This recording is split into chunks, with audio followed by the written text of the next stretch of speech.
Welcome to Wisdom Trek with Gramps. I am Guthrie Chamberlain, and we are on day 2370 of our trek. The purpose of Wisdom Trek is to create a legacy of wisdom, to seek out discernment and insights, and to boldly grow where few have chosen to grow before. In today's Wisdom Nugget, I'll guide you through the vast landscapes of biblical wisdom. Today we are continuing our journey through the book of Ecclesiastes, as we'll be exploring Ecclesiastes chapter 5, verses 1 through 7 from the New Living Translation. Let's read that passage first. As you enter the house of God, keep your ears open and your mouth shut. It is evil to make mindless offerings to God. Don't make rash promises, and don't be hasty to bring matters before God. After all, God is in heaven and you are on earth, so let your words be few. Too much activity gives you restless dreams. Too many words make you a fool.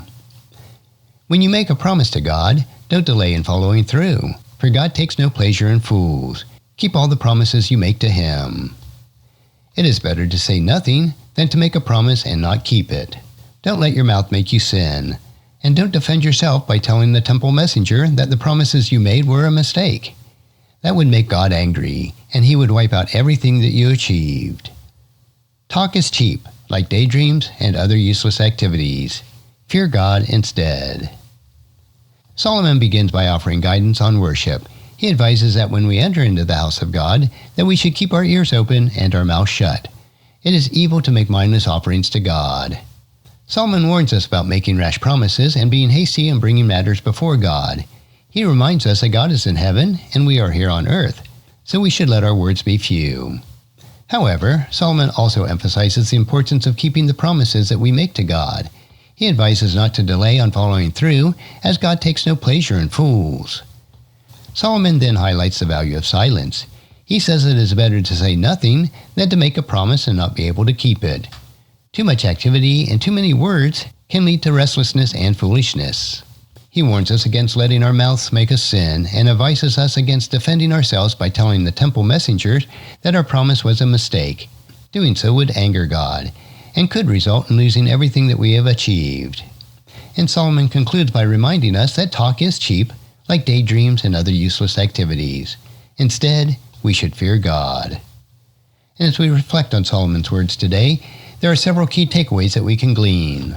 First is respectful worship. Solomon emphasizes the importance of respectful worship, advising us to keep our ears open and our mouth shut in the house of God. Second, caution in making promises. He warns us against making rash promises and being hasty in bringing matters before God. Third, fulfilling promises. Solomon stresses the importance of keeping the promises that we make to God and not delay in following through. Fourth, the value of silence. He highlights the value of silence, cautioning us against too much activity and too many words. Fifth, guarding our words. Solomon advises us against letting our mouths make us sin and warns us about defending ourselves by making excuses. And sixth, we need to fear God. He concludes by reminding us to fear God above all else. So as we continue our journey, let us remember to worship God respectfully, keeping our words few and our promises true. Let's guard our mouths and be mindful of the words we speak, fearing God above all else. So join me next time as we delve further into the book of Ecclesiastes. Until then, keep seeking wisdom, worshiping God in reverence, and positively impacting the world around you. And if you found this podcast insightful, please subscribe and leave us a review. Then encourage your friends and family to join us and come along with us tomorrow for another day of Wisdom Trek, creating a legacy. And thank you so much for allowing me to be your guide, your mentor, and most importantly, I am your friend as I serve you through the Wisdom Trek podcast and journal. And as we take this trek of life together, let us always live abundantly, love unconditionally, listen intentionally, learn continuously, lend to others generously, lead with integrity, and leave a living legacy each day.